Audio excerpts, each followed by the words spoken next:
متنازع شہریت ترمیمی قانون کے خلاف ملک گیر سطح پر جاری احتجاجی تحریک کے تحت ناندیڑ کے اضاپور تعلقے میں خواتین کی احتجاجی ریلی نکالی گئی۔ ریلی میں ہزاروں کی تعداد میں خواتین نے شرکت کرتے ہوئے حکومت کے خلاف زوردار نعرے بازی کی۔ ریلی دوپہر 2 بجے سے شروع ہو کر 3:30 بجے عیدگاہ میدان پہنچ کر ختم ہوئی۔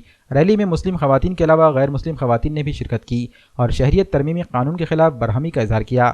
ریلی میں شریک خواتین شہریت ترمیمی قانون مخالف مواد پر مبنی پلے کارڈز اپنے ہاتھوں میں تھامے ہوئی تھیں۔ نہایت ہی نظم و ڈسپلن کے ساتھ ریلی کا اہتمام کیا گیا۔